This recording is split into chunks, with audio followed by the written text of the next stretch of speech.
দর্শক, আমি এখন দাঁড়িয়ে আছি আমাদের ঈশ্বরদী জংশনের ওভারব্রিজের নিচের অংশে।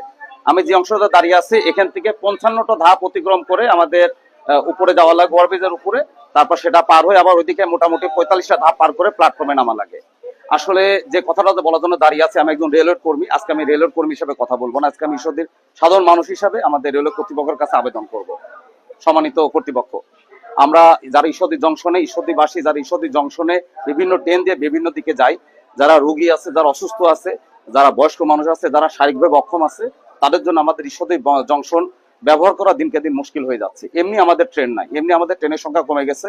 তারপর আমরা যারা ট্রিটমেন্টের জন্য রাজশাহী বা ঢাকা যেতে চাই, রাজশাহী অভিমুখী যে গাড়িগুলো আছে, ঢাকা অভিমুখী যে চিত্রা আছে, মধুমতি আছে, আমরা আসলে এই ওভারব্রিজ 55টা ধাপ পার করে প্রায় 5 তলার সমান, আবার ওইদিকে প্রায় 3.5 থেকে 4 তলার সমান একটা অসুস্থ মানুষের পক্ষে এই ওভারব্রিজ পার হয়ে ট্রেন ধরা বা ট্রেন থেকে নামা, বিশেষ করে যারা হার্টের রোগী আছে, তাদের জন্য বড় মুশকিল হয়ে যাচ্ছে। বাংলাদেশ হলে মানুষের জন্য ভাবছে, আমি রেলওয়ে কর্মী হিসাবে এই কথা আমি জোর দিয়ে বলতে পারি। কিন্তু ঈশ্বরদী এই প্ল্যাটফর্মে যাওয়ার জন্য যে জংশন, এই যে ওভারব্রিজের অবস্থা, এটা অসুস্থ মানুষ, বয়স্ক মানুষ ব্যবহারের ক্ষেত্রে দিনকে দিন খুবই কষ্টকর হয়ে যাচ্ছে।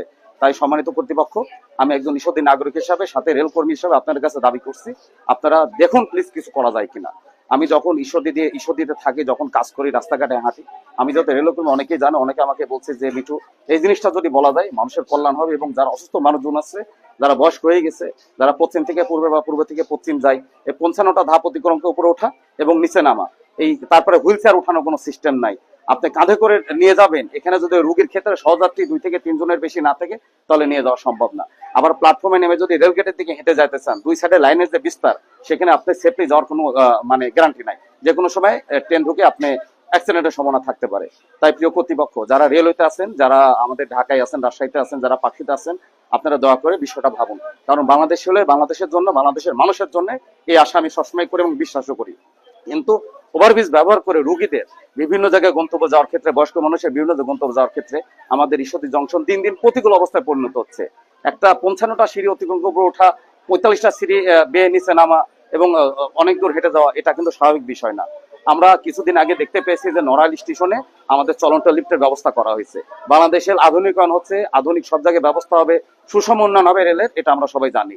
কিন্তু দেখা যাচ্ছে যে নড়াইলে অবশ্যই নতুন স্টেশন হয়েছে, ওয়েল অ্যান্ড গুড, আমাদের কিছু বলার নাই। কিন্তু আমাদের ঈশ্বরদী স্টেশন দিয়ে, জংশন দিয়ে প্রতিদিন তার চেয়ে অনেক বেশি লোকজন যাতায়াত করে, কিন্তু কর্তৃপক্ষ আমরা মনে হয় সেদিকে নজর দিচ্ছি না বা অন্য কোনো ব্যবস্থা করতে পারছি না।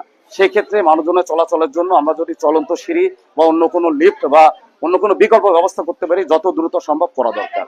কারণ মানুষের জীবন সুন্দর, কিন্তু যখন মানুষ অসুস্থ হয়ে যায় তাদের করার কিছু থাকে না, এবং তার সাথে সহযাত্রী যদি তাকে টেনে না নিয়ে যেতে পারে,